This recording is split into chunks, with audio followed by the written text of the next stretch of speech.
Olá a todos, mais uma grande oportunidade de um podcast aqui da CPG, que nós vamos conversar com um profissional de alta competência, de história, de sucesso na consultoria de várias empresas. Eu, Daniel Prochowski, presidente do Comitê Tributário, influenciado positivamente pelo nosso amigo Gilmar Denk, que nos apresentou esse profissional que vai conversar conosco aqui hoje. É uma excelente oportunidade da gente conhecer uma trajetória de sucesso, importância e inclusive para relevância para a nossa cidade.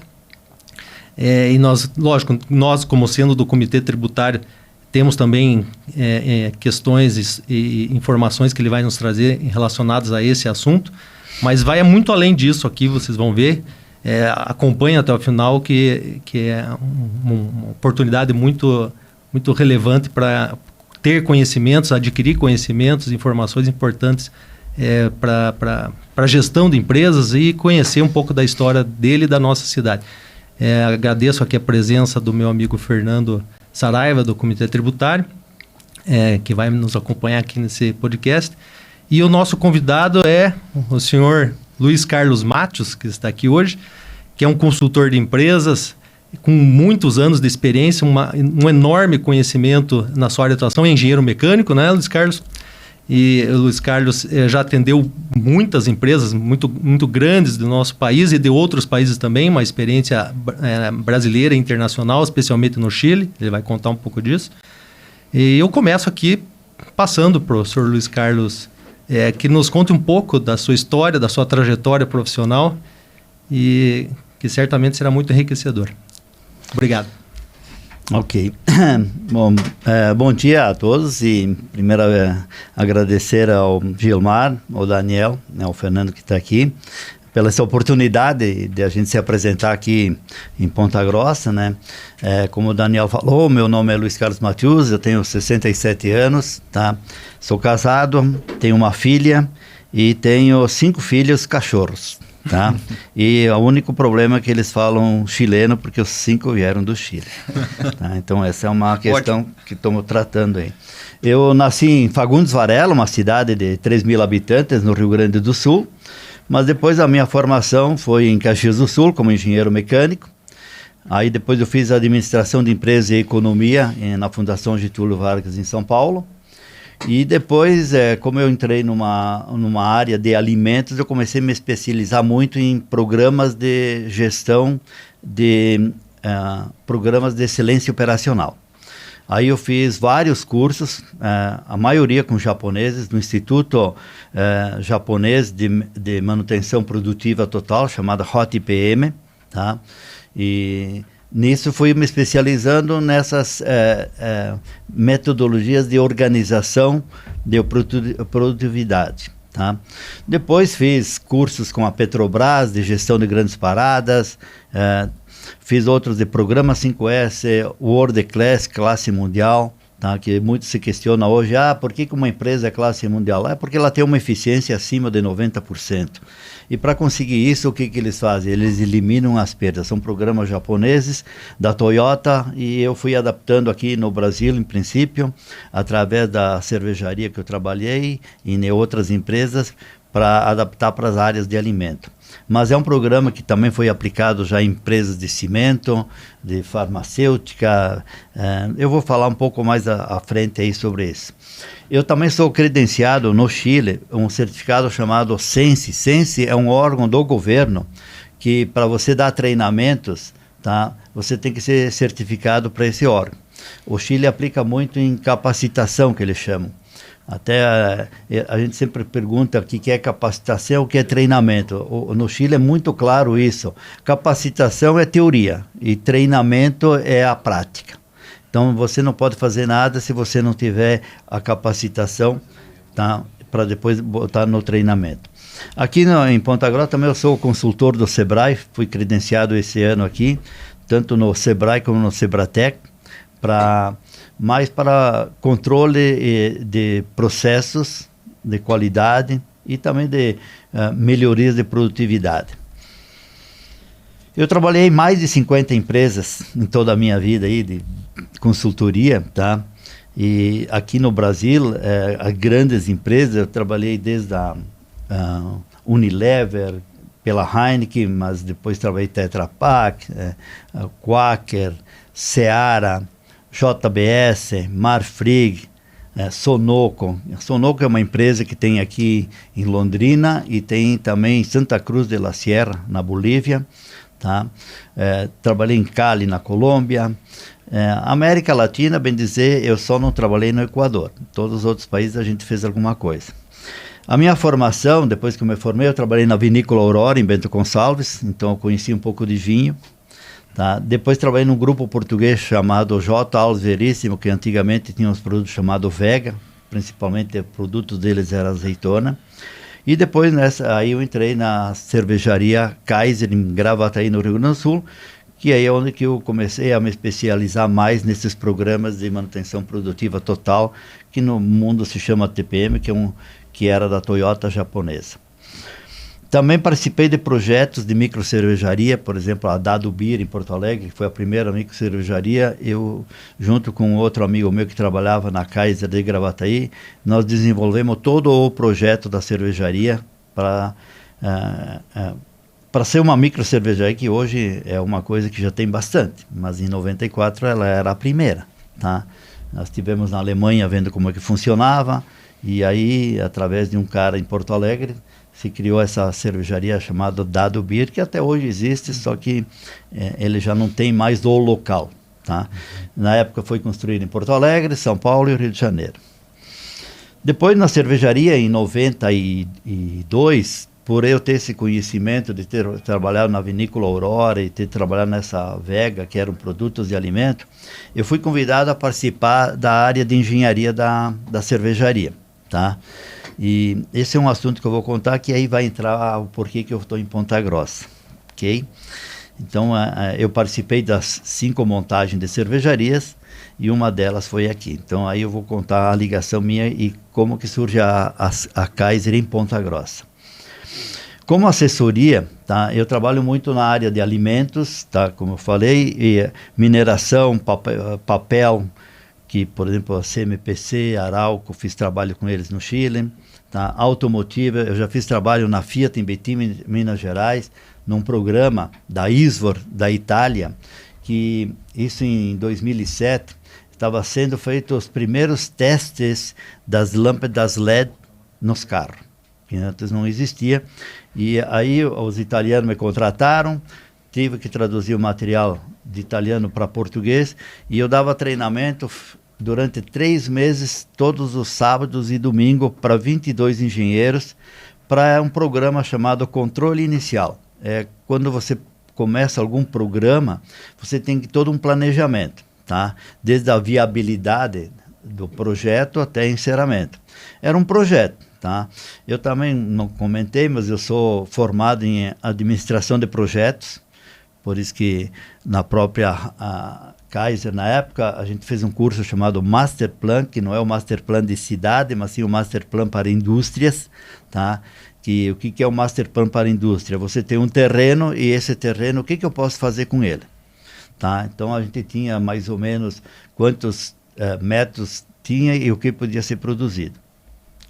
No Chile eu trabalhei muito também em mineração, desde de mineiras de cobre, que é o forte do Chile, 50% do PIB do Chile é o cobre, e de cimento, que é através do Grupo Votorantim do Brasil, que eles têm lá. Tá? Eu trabalhei em 5 cidades do Chile, uma em cada região, só sobre cimento. Empresas de alimento, tem os 3 maiores grupos de alimento do Chile, que uma se chama Grupo A, que foi a primeira que fui para lá. Os caras têm 15 plantas, tá, de produção, só que cada planta mais ou menos tem umas 10 ou 15 linhas. Essa Watts, ela é interessante, e uma das coisas que a gente chama a atenção é sobre uma linha que eles têm no sul do Chile de queijo. O que é essa linha que é interessante nós saber? Normalmente a gente sabe que o queijo leva 8 dias, 1 mês para ficar pronto. Essa linha, tá, ela tem mais ou menos uns 3 quilômetros, mas entra o leite às 6 da manhã e sai o queijo às 4 horas da tarde. Como é que funciona isso? Não pode, né? Porque geralmente tem todo um processo de natureza, né? Eles fizeram túneis, tá? De ar quente, ar frio, água, salmoura, imita a natureza em 8 horas, o que tu leva 8 dias. Imagina. Então, esse é o processo, tá? E assim são 6 toneladas por dia. É um troço enorme, mas muito interessante. Até eu levei uns brasileiros uma vez aqui de Carambi para lá para ver como é que funcionava. Essa é uma empresa chamada UAS. A outra, que se chama Caroce, outro grupo enorme também, tá? Eles exportam para 52 países, tá? E eles aí o que chama a atenção, o tamanho das linhas de produção deles. Como é que é o tamanho? Eles têm uma planta chamada galhetas, que é bolacha, biscoito, tá? Tem 26 linhas de 1 tonelada por hora. Então, é bolacha, é biscoito. Que não tá? acaba mais. Que não acaba mais. E trabalham 24 horas. Por isso que eles exportam para 52 países. A outra linha é de massas. Tá? A massa é o seguinte, são empresa italiana de 4 toneladas por hora. Imagina. Os quatro tem 4 linhas disso aí. Então, é massa que não acaba mais. Tá? E são empresas enormes. O que a gente fez lá muito? Claro, o programa que a gente tem, que é chamado Manutenção Produtiva Total, ou TPM, que é um programa japonês, que o que ele faz? Ele elimina as perdas de produção. Essa é a ideia, em que o operador seja dono do negócio. Então, isso aí, aqui no Brasil já tem muita empresa com isso, e no Chile, quando a gente foi para lá no ano 2000, era uma coisa assim, novidade, tá, para eles. Ninguém tinha isso aí. Por isso que a gente acabou fazendo mais de 50 empresas lá. Tá? Mas já se comprovou ser um sucesso lá. Comprovou um sucesso, porque quando você aumenta a produtividade, te dá lucro, né? Sim. E você não tem perda. Porque não adianta você produzir 10 e ter 4 de perda. Produz só 6, não tem perda nenhuma. Então é isso que é o programa. E esse, seu Mártios, esse TPM, ele atrai muitos investimentos para as empresas que usam esse método? Geralmente o que eles usam? Quando você prova que você é eficiente, é muito mais fácil conseguir alguns recursos, tanto de inversionistas, acionistas, como também para banco. No Chile, que a gente acompanhou muito mais que aqui no Brasil em termos de banco, eles usavam isso aí, quando iam para banco buscar alguns empréstimos, nós temos esse método aqui, Como se fosse uma garantia. É uma garantia, porque está organizado, tu mostra que a tua empresa está organizada. Então, é uma coisa que você dá certeza, tá, para o banco, tá, ou para o investidor. Tá? A gente participou muito de reunião de acionistas de empresa, tá? Que esse é um outro assunto que é interessante falar de o que é a direção de uma empresa. Existem os acionistas, existe um presidente da companhia. Abaixo do presidente existe um diretor, que dá as diretrizes. Abaixo da diretriz, que é dos diretores, tem os gerentes. O que o gerente? Eles gerenciam as diretrizes. E o que o gerente faz? Passa para os coordenadores. E o coordenador ele cumpre o que foi definido lá pelo presidente junto com os acionistas. Então, quando a gente mostra que tem um TPM, que é uma metodologia japonesa que mostra que não tem perda, os acionistas aprovam qualquer coisa. E me diga uma coisa, normalmente quais são assim, os desafios na hora de implementar esse programa TPM, obstáculos, desafios que acontecem de forma comum ou mais frequente nessas empresas? O mais frequente, tanto no Chile como no Brasil, é o indivíduo, é o ser humano. Por quê? Ele, a partir de agora, ele não é simplesmente um operador. Ele tem que ser responsável por que ele faz. E aí entra a pergunta, mas o que eu ganho fazendo a mais que isso? Então é uma cultura, onde que você tem o teu desafio, motivar ele, tá? Para que ele quebre esse paradigma de ser simplesmente um funcionário cumprindo ordens e ser dono do negócio. Então esse é o desafio. Como é que a gente consegue? 2 coisas, é treinamento e reconhecimento. O que é o reconhecimento? Não é dinheiro. O dinheiro é o 7º fator de reconhecimento. Sim. O principal reconhecimento que a gente aprendeu em todos esses anos de coisa é você dar um feedback para o cara. Olha, você está indo bem por isso, por isso, por isso, por isso. E ainda eu posso aproveitar e corrigir coisas. Mas tem que dar o feedback para incentivar o cara indo bem. O reconhecimento é um papel. às vezes um certificado, tá? Um brinde da empresa. Muitas vezes o cara quer o brinde, se dá muito para fora da empresa e o funcionário não ganha. Tá? Muitas vezes, quando eu estava na Heineken, os caras questionam, pô, Matheus, eu fui na praia, os caras com uma toalha Heineken, e nós aqui não temos. Então, eu, na Kaiser aqui, que na época, a gente fez o kit de aniversário. O kit de aniversário, junto com a área comercial, tinha 10 itens. Desde a cadeira para sentar na praia, desde botar a cerveja, toalha, boné. E a gente, tá de aniversário, tá ter o kit aqui. Além de um incentivo, é um bom marketing, né? Claro, porque ele está usando coisas dele. Então, ele veste a camisa, que a gente diz. Então, essas coisas de você quer lucratividade, tem que reconhecer a pessoa.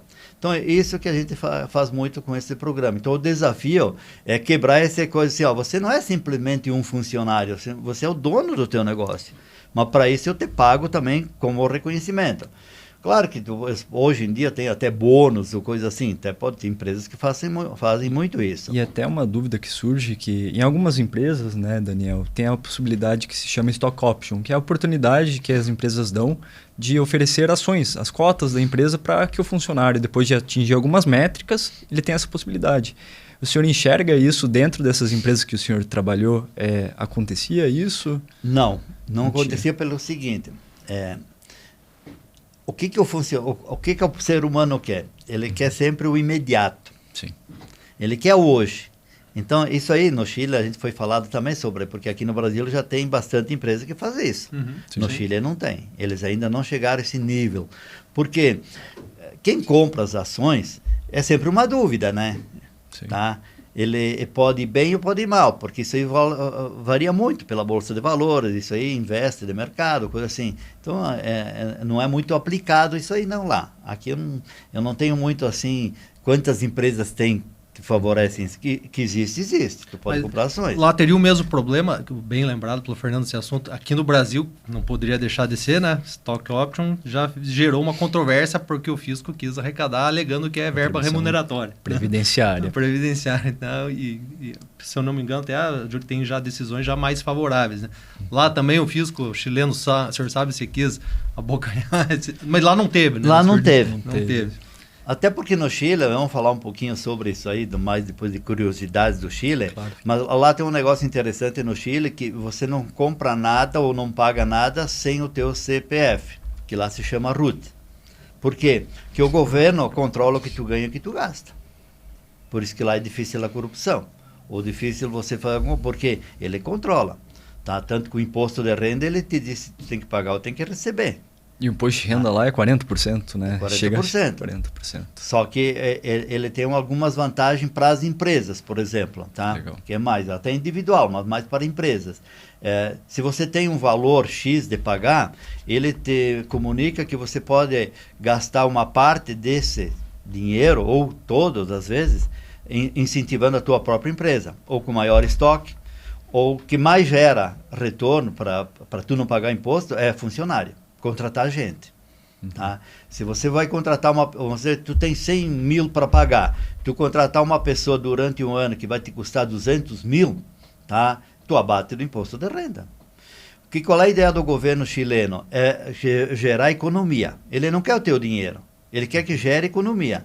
Então, por isso que ele faz esse dinheiro circular. Então, ele te dá essa oportunidade de você investir. Eu, como consultoria, nós comprava computador todo ano.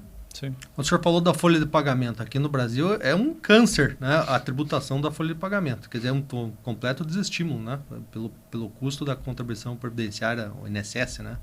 Chamado antigamente INSS. Sobre o valor que você paga. Quer dizer, você investe, né? E acaba tendo um custo, além das verbas trabalhistas, a verba previdenciária. E lá, a tributação sobre a folha de pagamento, então o senhor já falou que existe um incentivo à dedução como despesa. Mas existe um peso tributário previdenciário sobre essa folha? É 7%. Bem menor do que aqui. Aqui 20%. 7%. E ainda tem algumas empresas que têm a oportunidade de receita bruta, mas são poucas, né? 20% é uma parte, né? Mas somando os terceiros, chega perto de 30%. 33%. A diferença é que lá você tu não te aposenta pelo INSS, que lá não tem isso aí. Lá tem a AFP. A AFP, são 5 AFP, elas são todas estrangeiras, americano ou inglês. quer dizer, uma parte do teu salário que a empresa vai pagar, ela vai para essa instituição, a FPI, que é um órgão. É como se fosse um seguro? É um seguro. Mas tem cálculo atuarial, como diz? Ele é o seguinte, a empresa deposita nessa FP, tá? E o dinheiro fica lá até tu te aposentar. Aí quando tu te aposenta, tu tem duas chances. Ou tu retira tudo, que foi o meu caso, ou tu tira mês a mês, como você quiser.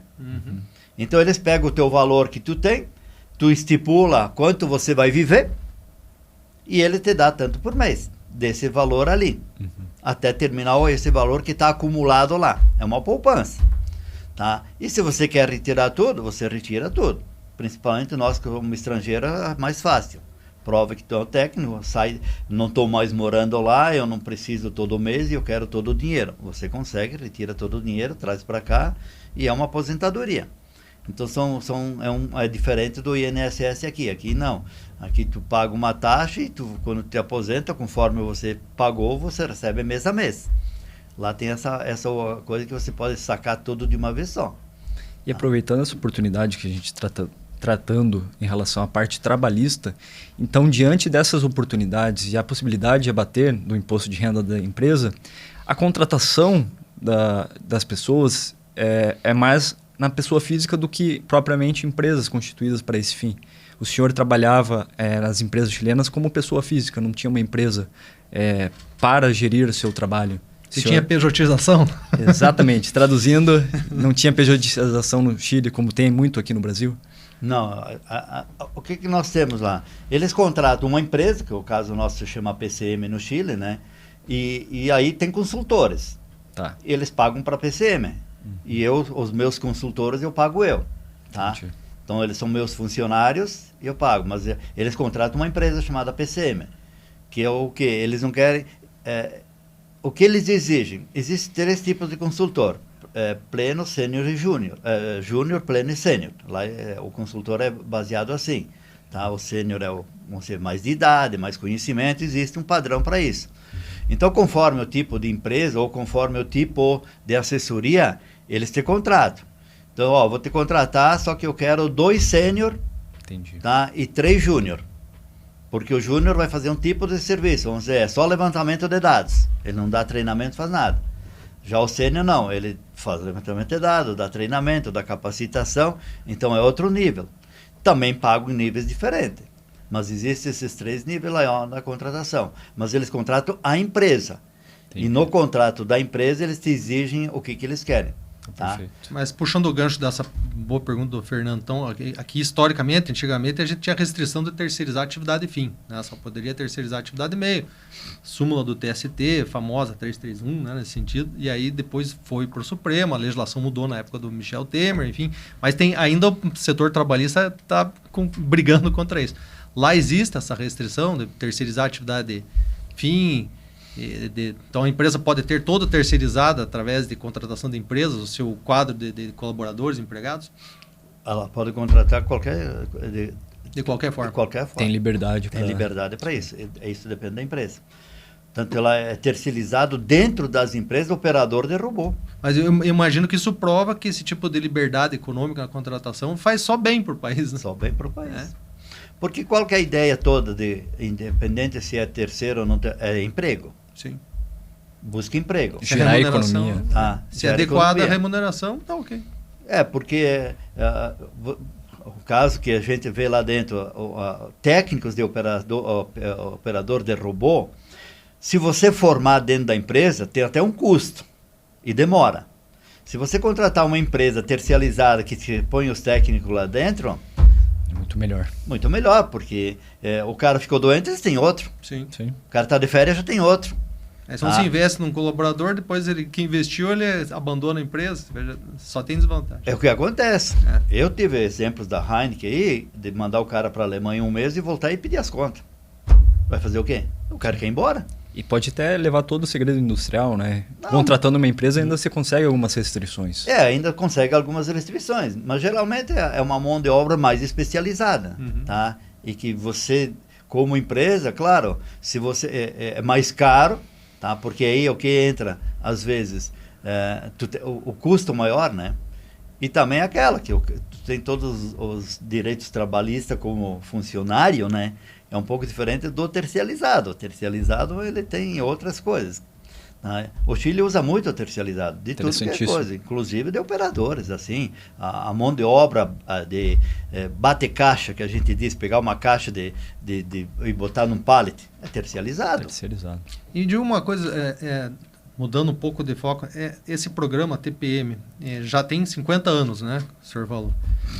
Nós estamos vivendo uma transição com a inteligência artificial, né, que muita gente ainda não sabe como usar. Existe uma implementação nesse programa TPM e qual que seria o desafio para o futuro desse programa com relação à inteligência artificial? Nós, como consultoria, já fomos assim, várias vezes consultados sobre esse assunto, tá? Então, ô Matheus, é o seguinte, a gente sempre falou do TPM, que tem a operação, tem o operador, tal. E agora com a inteligência artificial, como é que nós vamos associar isso? Então é o seguinte, a inteligência artificial, tá, é um exemplo bem típico que a gente aprendeu num curso que a gente fez aí, é de um cara da Universidade da Inglaterra, que tem um carro, tá, baseado sem motorista, com inteligência artificial. E ele está indo e tem um boneco na rua que eles botaram. Quando chega nesse boneco, o carro para. Porque ele está programado para parar o carro. Com inteligência artificial, ele entendeu que tem uma pessoa ali. Aí o que o professor fez? Ele botou o boneco virado de perna para o ar. O que aconteceu? Bateu. Passou por cima. Porque ele está programado de uma maneira, daquele sentido. Claro que depois vão programar ele de tudo que é assim, mas ele está mostrando que o ser humano ainda, ele que programa o que tem que fazer. Numa indústria, quando a gente fala o TPM, tu tem operador, a não ser que tu bote um robô. Mas quem tem que apertar o botão do robô é o ser humano. Tá? Sim. Eu tive muito exemplo lá que quando começamos a trabalhar de tirar as mulheres para botar robô, que um robô elimina 100 pessoas, tá? Tem robô que é impressionante. Ele enxerga até uma fábrica de pão lá, o pão de qualquer jeito, ele pega e bota tudo certinho. Tá? Que é de uma empresa da Inglaterra. E aí eu falei, pô, mas como é que ele entende, né? Ele está programado para isso. Mas para operar esse robô, é uma pessoa. Então, a gente lá tinha muitas mulheres que tinham 20 anos de empresa. Pô, vai mandar a mulher embora? Não, vamos treinar ela sobre apertar os botões do robô. Tá? Adaptar. Porque quando der um pane no robô, tu vai ter que chamar um especialista, isso não tem dúvida, tá? É uma coisa que a gente questiona até aqui em Ponta Grossa, que a gente vê que vem muito técnico de fora para máquinas de laser, para máquinas agora automatizadas aí de colheitadeira, porque não temos gente especializada nisso aí. Então tem que ter o cara de fora, tá? E isso que falta de capacitação. Então, eu acho que a inteligência, ainda, lá hoje a gente fala em manutenção 4.0. Agora já tem manutenção 5.0. Tá? Mas por trás tem o homem. Sim. Por trás tem o homem. O que é uma manutenção? É um negócio que você põe na cabeça, tu olha lá a máquina, tá todos os procedimentos aí, tu não precisa mais o livro para ver. Tá? Porque tá aí, tu faz o que está programado. Tá? Então, essa é a coisa, porque a máquina ela vai estragar, vai ter desgaste, tem que lubrificar, tem tudo isso aí. Tá? Às vezes, é tudo automatizado, mesmo que é tudo. A Heineken aqui é toda automatizada, a lubrificação.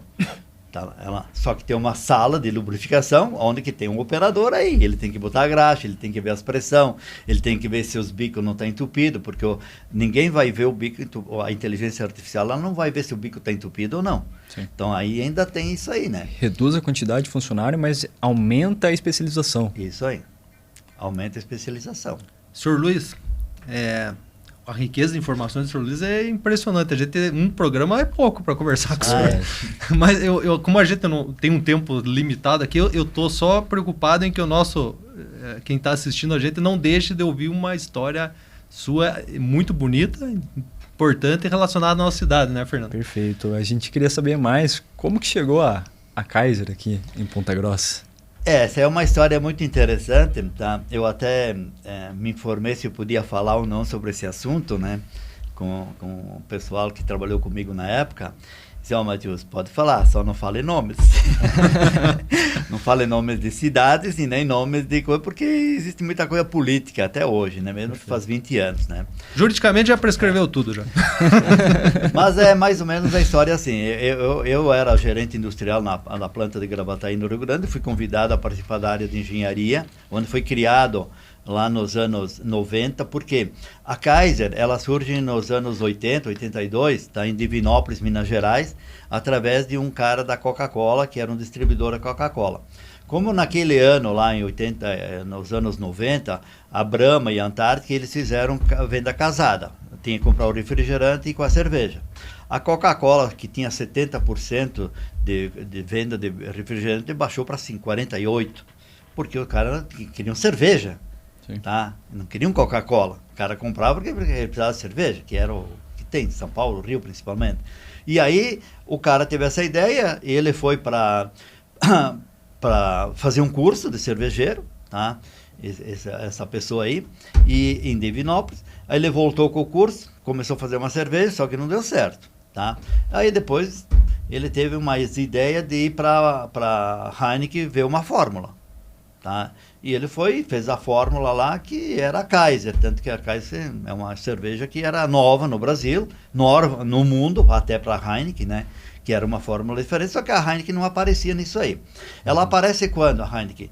Ela aparece ali nos anos 90, onde que a ideia da Heineken é que hoje em dia a gente diz, tem o acionista, como é que eu consigo? A Heineken entrou como uma sócia dentro da cervejaria Kaiser, que era dos distribuidores de Coca-Cola do Brasil. Então, uma parte ficou com a Heineken, que é os 14%, e 10% era a Coca-Cola Corporation de Atlanta, Estados Unidos. Eles seriam os caras que a Coca-Cola distribui, a Heineken entra com a forma, e os acionistas de Coca-Cola que vendem e distribuem. Em 92, o que acontece? Eles viram que esse negócio de cerveja começou a crescer. Porque já existia 5 fábricas da Kaiser, tá? Tinha a primeira em Divinópolis, tinha uma em Mogi Mirim, tinha em Jacareí, tinha em Gravataí e uma em Queimados, no Rio de Janeiro. Só que para expandir tinha que construir 5 novas cervejarias. Porém com outro conceito, não mais essas antigas que eram tudo manual, tá? Tudo mão de obra e também processos antigos. Aí criaram um grupo em Campinas, tá? De uma área de engenharia. E eu, como era gerente e já tinha trabalhado nessas outras empresas, o cara que era da Holanda, que controlava isso aí, ele me convidou para participar de vez em quando. E depois acabei indo sempre. Mas, para ter ideias, o que precisaria lá na área de engarrafamento, numa coisa? Porque nós tínhamos que bolar um novo tipo de cervejaria, tá? Adaptado aqui para o Brasil. E isso começou. E aí, quando decidiram que eram 5 estados que ia ter as fábricas de cerveja, para maior distribuição no país, tá? E então, era lá no Nordeste, aqui no Sudeste, tá? E onde que entra o Paraná? O Paraná entra com, também vamos fazer uma cerveja, tá? Uma planta, tá? E só que tinha que decidir a cidade. Então eu fui convidado na época para também participar de cidade. Então eu fui para Feira de Santana, na Bahia, que a gente foi lá ver como é que era a cidade, fomos para Araraquara, viemos aqui para o Paraná, olhamos 2 cidades. Só que o que tinha na época? Umas exigências da empresa, tá? Ela queria alguns benefícios, que todo mundo que quer botar uma empresa numa cidade, ele tem algum benefício da prefeitura, estrutura, água, luz, tem que ter algumas coisas, né? E a gente foi aqui, voltando, aí entra uma história que é interessante, né? Que a gente falou que foi um erro, mas não foi um erro, sim foi uma falta de comunicação, né? Como nós fomos para ver 2 cidades no norte do Paraná, e vem-se de voltar do norte do Paraná para Campinas, a secretária nossa lá de Campinas pegou de Curitiba para São Paulo, para Campinas, tá? E aí tivemos que alugar um carro lá no norte e para coisa. Na viagem chegamos aqui passando por Ponta Grossa, que era mais de meio-dia já. Vamos entrar na cidade, vamos comer alguma coisa aí. Tá? Até porque nós queríamos parar aqui num tal de Estrela de Prata, que acho que ainda existe, mas era uma churrascaria. Mas não sei, aquelas coisas que é da vida, né? Não, vamos entrar. Aí paramos num posto aí para abastecer e perguntamos se tinha um restaurante. Tem um restaurante lá no centro aí, que é o melhor da cidade e tal. Vamos lá, né? Já vamos conhecer a cidade também, porque era só para fazer tempo, porque o avião nosso era 7 horas da noite. Pode fazer propaganda do restaurante, depois a gente cobra um Não royalty vamos fazer propaganda. Todo mundo já sabe. Mas tudo bem, era o melhor restaurante da cidade. Eu acho que eu ainda é hoje, eu não conheço mais, faz 20 anos já, mas a gente já esteve lá e continua bom o restaurante. E nós sentamos lá nesse restaurante, e aí veio um dos garçons que está até hoje lá, ele perguntou quem nós éramos, né? Não, nós somos uma empresa aí, estamos vindo do norte, nós estamos procurando um negócio para botar uma cervejaria. E, pô, ele disse aqui, aí chamou o dono do negócio. Ele chegou e disse, aqui tinha uma cervejaria muito interessante. E, na época ele falou que era Antártica, depois era Ártica, né? Mas na hora lá, para nós era original, né? E ela já tinha aqui porque aqui tem uma água boa. E também aqui é um lugar assim de botar uma empresa porque é um entroncamento rodoferroviário. Mas o nosso chefe de engenharia não deu muita bola, não por isso, porque a ideia era as outras cidades. Não tinha Ponta Grossa na cabeça. Saindo daqui para ir para Curitiba pegar o avião, esse cara que era da coisa disse assim, mas você já ouviu falar de Ponta Grossa? Olha, a única história que eu tenho de Ponta Grossa é um tio meu que é motorista de caminhão, que eles param aqui para almoçar, coisa assim. Eu digo, mas nunca, não sei a cidade, a gente não tinha, estão falando em 1992. Tá bom. Aí fomos para Campinas, na segunda-feira nós tínhamos que se reunir para apresentar os projetos para um diretor, para ele passar para os acionistas, olha, onde vai ser construída as fábricas é aqui, nessas cidades, e isso é o porquê dessas cidades, tá? E aí nós apresentamos as 2 cidades daqui do Paraná, só que eles não davam tudo o que a Heineken, os acionistas queriam, o grupo Kaiser queria. E aí o chefe nosso disse, mas nós temos uma terceira opção aí. Por quê? Não, é que a gente estudou hoje de manhã, pegamos um mapa, não tinha GPS na época, né? Não tinha nada de Google Maps, e aí pegamos um mapa e nós achamos interessante por causa do Porto de Paranaguá, tá? Que essa cidade fica perto de Curitiba, tá? Ela na época, uma das coisas era ver se tinha aeroporto, ela tem aeroporto, é uma cidade de 200 mil habitantes, porque nós tínhamos visto mais ou menos o que tinha, e eu acho que é interessante. E também falaram lá que tem a água boa e tem um troncamento rodoferroviário, que é o seguinte, dá fácil para distribuir para o norte do Paraná, para Santa Catarina, para São Paulo, se der um problema nas cervejarias, como a do Rio Grande do Sul, pode ser abastecido. E o Porto de Paranaguá era interessante porque o navio não precisava mais ir até Rio Grande, porque ia até Rio Grande, descarregava em Rio Grande, pegava um caminhão e levava para Porto Alegre, que é Gravataí, fica perto de Porto Alegre. Uhum. Então, isso aí era uma coisa. E nós achamos que mais podia descarregar em Santos ou em Paranaguá. E aí fazia o transporte e era mais perto. Então, essa foi a primeira ideia que surgiu. E quando ele falou da água, a gente já tinha estudado que aqui, na região de Ponta Grossa, ela está no aquífero Guarani. O aquífero Guarani é muito famoso no mundo todo, tá? Inclusive no Chile, quando a gente fala lá, vocês têm lá o aquífero Guarani. Tá? Porque quem estuda um pouco disso aí aprende que da onde vem a água, como que vai ser o futuro. O Chile, por exemplo, a água toda vem da cordilheira, ela não tem rio. Então derrete a neve e vira o rio. E aqui, então, quando falou do aquífero Guarani, como nós já tínhamos estudado, porque onde que se as outras fábricas, tá? Ou tu tem um rio, um açude, que é o caso lá de Pacatuba, no Ceará, tá?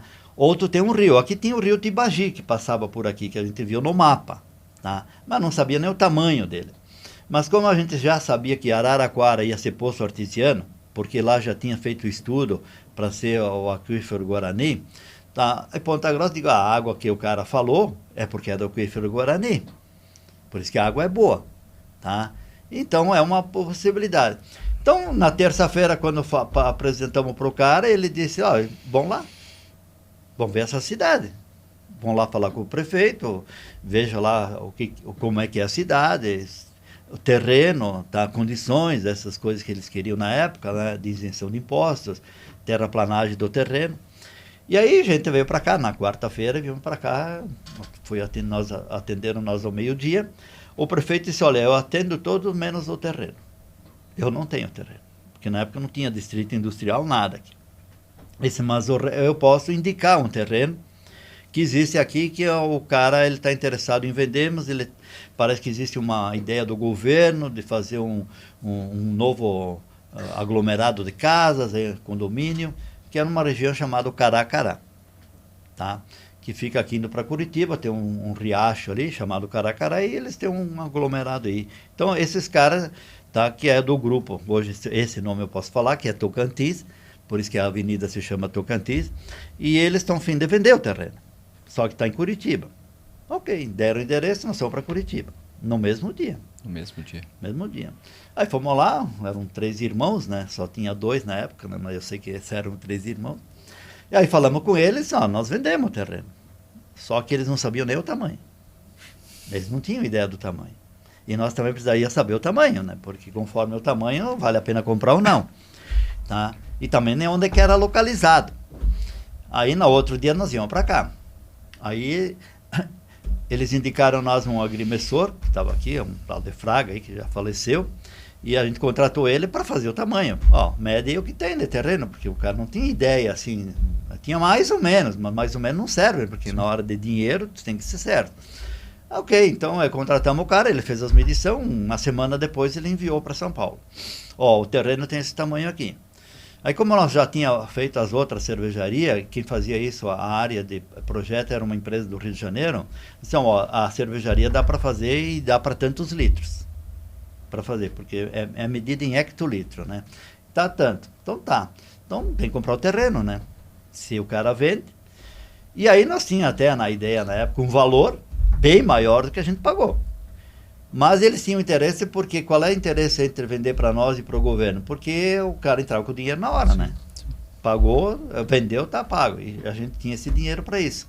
E foi assim que no final deu certo a construção aqui. Então foi feita a medida. Quando o Fraga esse passou para nós as medições, digo, olha, é interessante.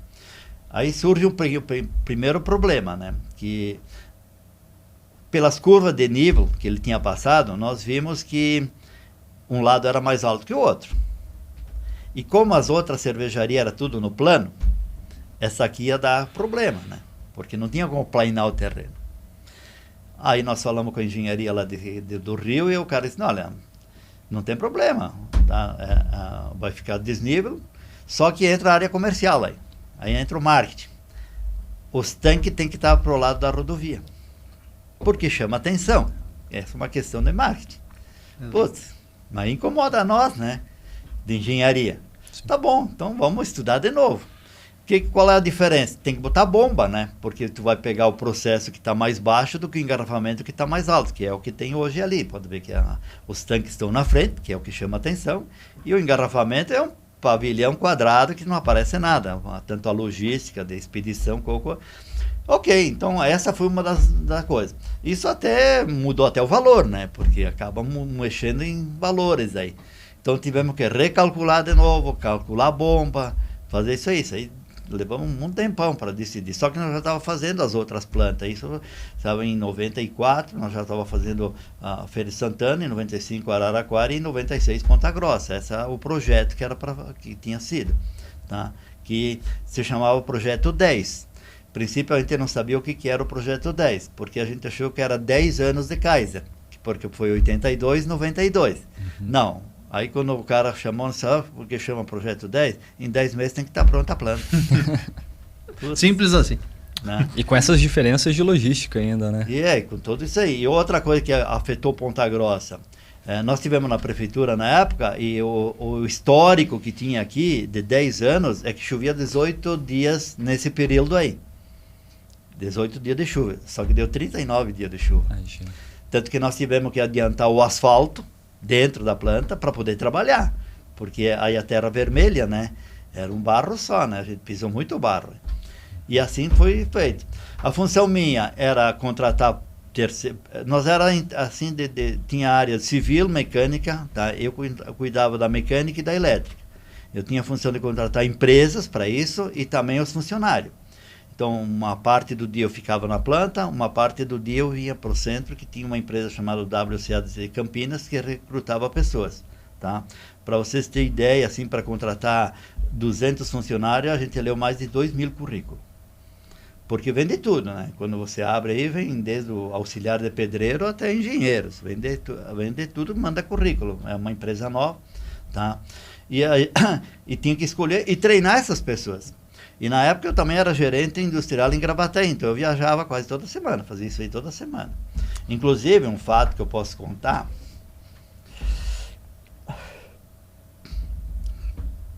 eu me emociono porque é um fato assim, ó. Eu fui para o Rio Grande, eu estava em Caxias do Sul, que a minha irmã mora lá.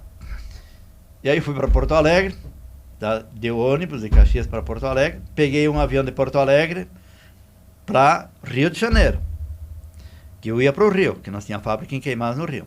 Só que o diretor meu mandou parar em Curitiba e vim para Ponta Grossa, que tinha problema aqui para resolver aqui. Então eu saio de Porto Alegre, paro em Curitiba, tem um motorista que me pega e leva para Ponta Grossa. Quando eu chego aqui na portaria, a secretária disse, ó, teu cunhado ligou. Ué, por quê? Tu tá assistindo a televisão? Não, eu digo, eu estava viajando, mas tu não ia para o Rio? Não, eu digo, decidiram fazer só até aqui em Curitiba. Eu disse, é que teu avião caiu. Imagina. Aquele avião que caiu de São Paulo para o Rio, naquela da TAM, né? Sim. Então, eu ia para o Rio. E eu parei em Curitiba. E o avião foi para São Paulo, e São Paulo foi para o Rio de Janeiro, o mesmo avião. Só que ele caiu entre São Paulo e Rio, aquela vez lá. E eu desci aqui, eu estava no mesmo voo em que o avião caiu. E eu ia para o Rio.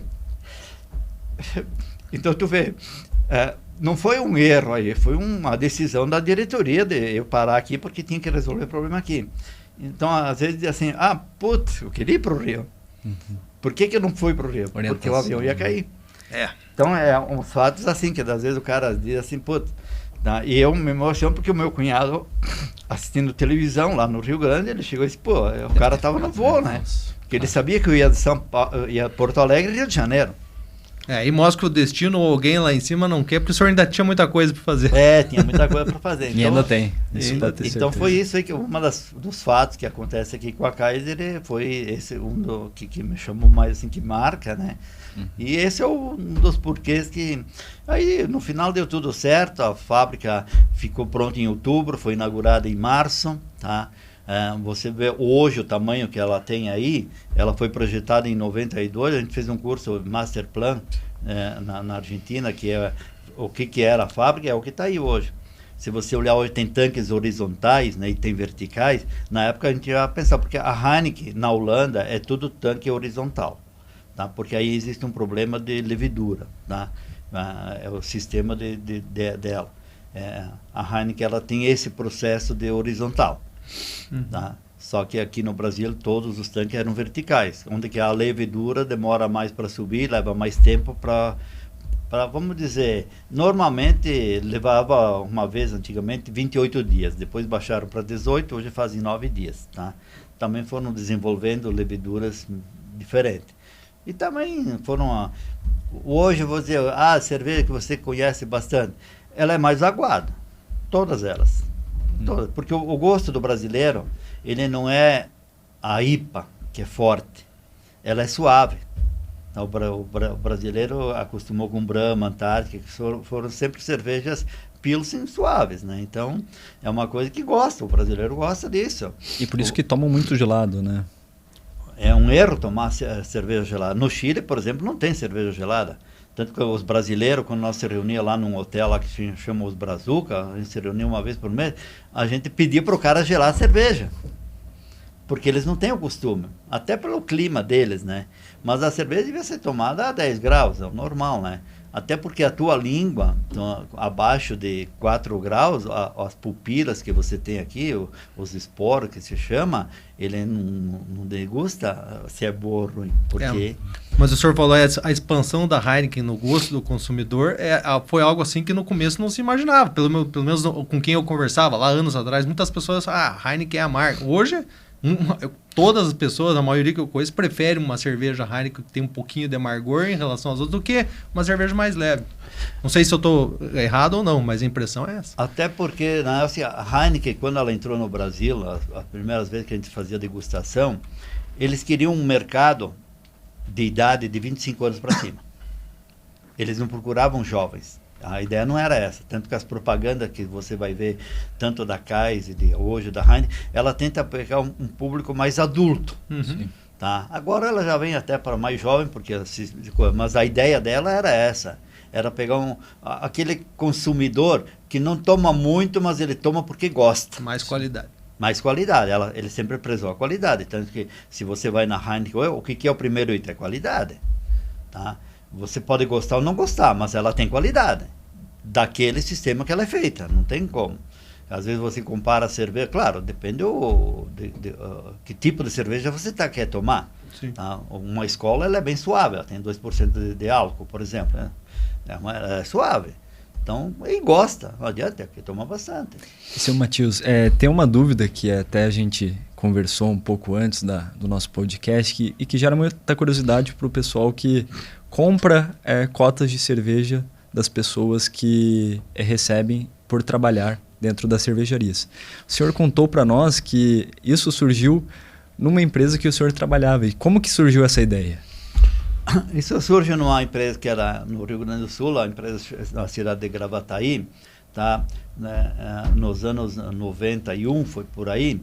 Um operador de lavadora, tá? Chegou um dia para mim na minha sala, eu era gerente industrial, e ele disse: Matheus, por que nós temos que tomar cerveja ao meio-dia na mesa? Eu disse: uma boa pergunta.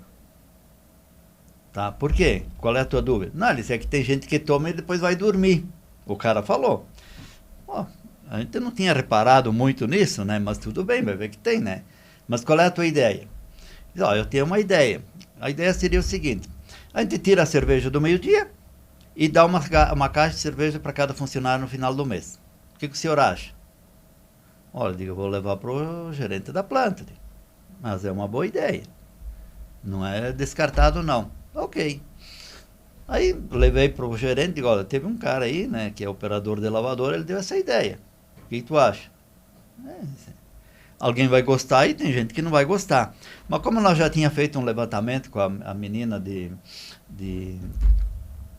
assistência social, tá? Porque aí tem um outro fato que depois eu vou contar sobre a assistência social. Era pouca gente que tomava cerveja no meio-dia. Tá? Era assim, 10%. Então, interessante, eu digo. Então, ok. Aí reunimos todo mundo lá um dia. É o seguinte: a partir da semana que vem não tem mais cerveja ao meio-dia. Tem sempre que levantar a mão, né? Aí, tá ok. O que vai ser? Vocês não têm direito a uma caixa de cerveja todo mês. Tá? A caixa a gente vai fornecer para vocês. Vocês levam coisa e depois devolve. Você não vai comprar a caixa de cerveja. Ela é emprestada, tá? E você faz o que quiser com a cerveja. Se quer tomar, toma. Se quiser doar, doa. Se quer vender, vende. O problema é teu. E a preço de funcionário. Essa que era a coisa. Não, essa é de graça. E tu tem direito a mais 2 a preço de funcionário. Era um benefício. Então, quer comprar mais 2? Tu pode comprar a preço de funcionário, que era barato. Vamos dizer, custava 20 e vendia por 8. Coisa assim. E muita gente comprava e outros não. Quem comprava? Quando tinha festa, um aniversário, algo assim. E ainda teve um outro benefício, que aí foi já do gerente da planta na época lá. Ele disse: então vamos fazer o seguinte, Matheus, já que estão mudando esses benefícios, vamos fazer assim, é um negócio novo, ele disse.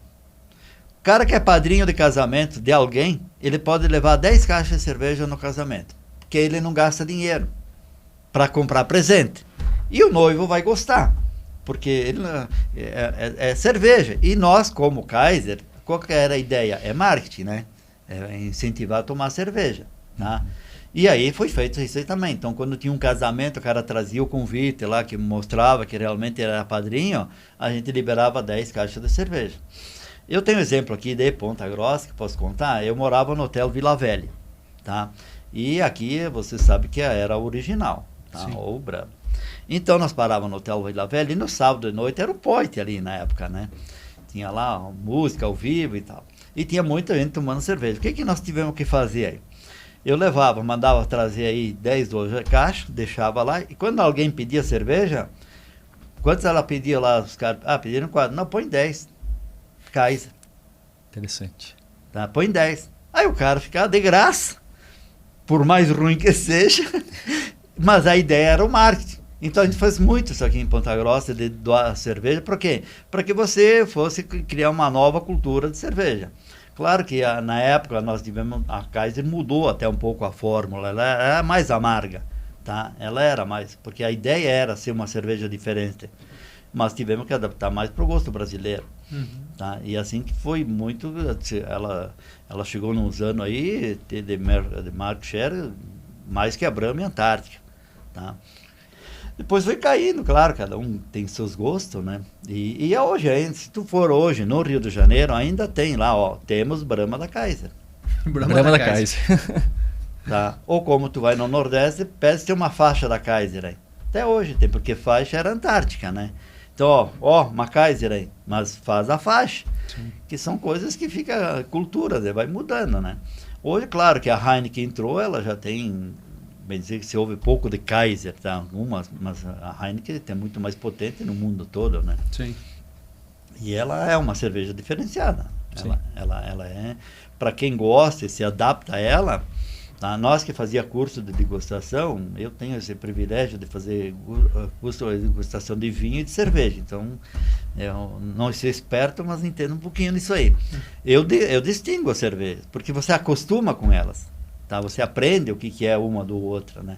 Por isso que o cara, é tudo igual. Não, não são iguais. Elas têm alguma diferença, tá? Uma mais forte, mais fraca, mais álcool, menos álcool, né? Tem tudo isso aí. Claro que depende muito do teu armazenamento de cerveja, também muda isso aí, né? Senhor Luiz, nós temos um tempo ali, que a produção... Claro. Eu só estou preocupado de que tudo que a gente conseguiu conversar aqui dê tempo para ficar no vídeo inteiro. Tem muita informação, eu já pergunto desde já se a gente teria uma outra oportunidade, porque certamente a gente poderia conversar mais uma vez, se o senhor tiver à disposição, fica já o convite. Mas antes, depois passo a palavra para o Fernando também fazer mais alguma pergunta, mas como a gente está indo para o final, uma coisa que eu gostaria de saber para o senhor tem essa experiência e ainda atuando, o que o senhor daria de conselho para essa geração mais nova, dessa área parecida que o senhor atua, de gestão, consultoria de empresa, para que estimule esse pessoal nesse ambiente de trabalho, nesse setor? Que dica o senhor daria? Isso mesmo. Olha, hoje, quem está começando o trabalho, está em umas empresas, tá? Com essa geração nova, tá? Porque nós somos da geração dos anos 70, né? Ou 50, já passou a geração X, Y, Z, agora já vem outras, né? Da era da tecnologia, que a gente falava isso há 20 anos atrás, não, a era da comunicação, a gente não sabia nem o que era, tá? Porque não tinha o celular. Então, hoje, tá? Tem duas coisas que, assim, não deixem de estudar. Porque se você não estuda, não se capacita, tá? Você também não vai ter oportunidade no mercado. Porque esse mercado que tem hoje, ele é muito restrito na área de informática, na área de computação, né? Ou, eu vejo, para voltar depois de te responder bem, o Chile hoje, onde que mais tem emprego para brasileiro? TI. Porque nós aqui no Brasil temos muito mais gente formada em TI, tecnologia, muito mais. Então o chileno contrata brasileiros para isso. Eu vou te dizer, a maioria dos brasileiros que eu conheci lá eram de TI, tá? Foram para lá contratados para fazer esse tipo de serviço. Claro que no Chile tem muito brasileiro, que era o caso nosso, de empresas que vão para lá. Mas tem muito brasileiro que foi para lá porque foi contratado, foi procurar um emprego, tá? De informática. Então, esse é o mercado, tá? A área de programação, que a gente fala muito, de programação de máquina, isso é outro mercado que tem para os jovens, tá? Essa é uma coisa que, se quiser hoje estudar alguma coisa, faz programação.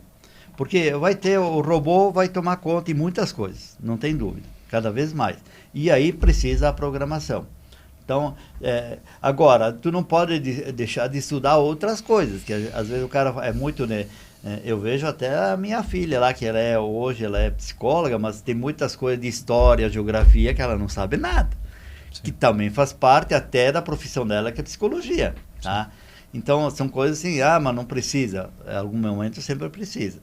Então, eu acho que uma das coisas que eu falo muito para quando me perguntam sobre jovens, o mercado hoje ele busca muito para essa área de automação, não tem nem dúvida, né? De informática, de computação, tecnologia, tá? Mas não pode deixar de estudar outras coisas também. Tá? A gente vê pessoas hoje que têm deficiência em matemática, que é o básico, até por causa tu mexe com dinheiro, tá? E não sabe como fazer conta. E tem pessoas com 30 anos, 25 anos, que não acabaram indo para outra área e no básico. Então, eu acho que é isso aí. Mercado sempre vai ter, tá? Eu sei que as indústrias hoje que vêm aqui para Ponta Grossa, cada vez vem com mais tecnologia, tá? Ela vai precisar mais técnicos, mas nessas áreas com mais de automação, né? Desse tipo de conhecimento. O senhor falou dessa necessidade de não se limitar ao conteúdo da sua própria área, né? Mas eu acho muito bonito isso, os engenheiros, né? Os engenheiros que, além da engenharia, estudam e se aperfeiçoam. É comum chegarem, não sei se a maior parte, mas uma boa parte, são de chefes de diretores de empresas, têm origem na engenharia, até por conta desse raciocínio matemático, tal, aliado com outros conhecimentos, é muito importante, né? Isso acontece muito. Só uma coisa que eu vi agora na época da eleição aí, que não sei se é um dado real, mas que nós temos aqui uns 100 mil pessoas abaixo da linha da pobreza, tá? Uma cidade, eu conheci uma cidade aqui com 200 mil e hoje tem 400 mil, tá? Habitantes. Tá? Por que tem toda essa coisa? Claro que faltou, não é só falta de oportunidade de emprego, mas falta de conhecimento, tá? Tem muita gente que veio de fora sem conhecimento e aí não tem emprego. Hoje, auxiliar de pedreiro cada vez menos, né? Sim. Tá? Então, e se você não tiver uma capacitação, você não vai conseguir um emprego, tá? Então, entra uma grande população com pouco estudo e não vai arrumar emprego. Claro que é um desafio, nós, como até a associação aqui, é gerar emprego, né? Exato. Porque não tem o que fazer. A pessoa só sai de uma pobreza se tiver dinheiro. E o dinheiro vem de emprego. Tá? Tem cara que ganha mais, ganha menos. Aí é questão de coisa. Mas é o que eu sempre falo lá nas empresas. O Matheus, o diretor ganha 250 mil. Sim, mas olha quem é o cara. Sim. Olha quem é o cara. O cara estudou aqui, estudou lá, morou tantos anos na Inglaterra. Tá? Você ganha 5 mil. Tu vai chegar no nível dele. Ele também ganhava 5 mil há tantos anos atrás. Agora ele está em 200 mil. Eu digo, tem isso aí. Mas soube evoluir, né? Soube evoluir. E teve disciplina. Né? Teve disciplina, teve tudo isso aí, comprometimento. Tá?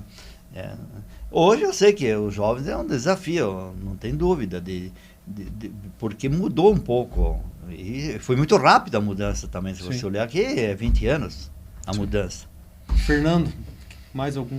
Eu acho que só agradecer, senhor Matheus, pela oportunidade de conhecer um pouco mais da história dele próprio e um pouco mais da nossa cidade e como que ele contribuiu pelo crescimento da nossa cidade.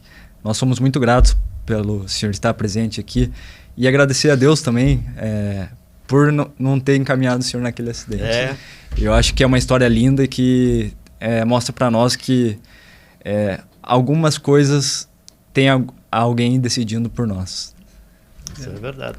Exatamente, belas palavras, faço as suas minhas palavras também. Agradecer muito a sua presença mais uma vez, não é a primeira vez que o senhor Luiz Carlos Matheus, eu estava falando Matheus, né? Matheus. Aceita o nosso convite para vir aqui conversar e bem convergente com os ideais da CPG. Agradecer a CPG mais uma vez por esse espaço aqui desse podcast. Como eu já disse, fica mais uma vez o convite para uma nova oportunidade para a gente continuar a conversa, que ainda vai ter muita informação. E muito obrigado. Eu que agradeço essa oportunidade de hoje como pontagrossense, agora definitivamente, né? Então a gente tem que ajudar a cidade. Eu estou aqui a função hoje, acho que essa é a missão, né, das pessoas. Qual é a tua missão na vida? Eu hoje, com a minha idade, com tudo que eu fiz, aí eu vejo que a minha missão é ajudar pessoas. É uma coisa que eu sempre faço muito isso. Eu até posso contar da casa dos 30, 40 funcionários que eram funcionários de mecânica elétrica. Hoje todos são donos de empresa. Legal. Isso é muito bonito. Tá? Porque o incentivo é que você cresça, né? Eu acho que a nossa missão aqui é essa aí, tá? É ajudar pessoas. Tá? Eu fico... as minhas oportunidades na vida apareceram assim e eu fui aproveitando, tá? Então, como viajou toda a América Latina, viajei toda a América Latina por oportunidades. É difícil, é chato, tu perde família, alguma coisa, perde, mas tem outras coisas que você ganha. Sim. E no fim, você converge tudo para isso aqui que a gente é hoje. Obrigado pela oportunidade e outras vezes vamos falar mais. Eu tenho muita coisa aí de fados, assim, principalmente de curiosidades do Chile, que a gente pergunta muito. Como é que é isso? Podemos uma outra hora só sobre isso aí. Ok? Obrigado. Excelente. Obrigado.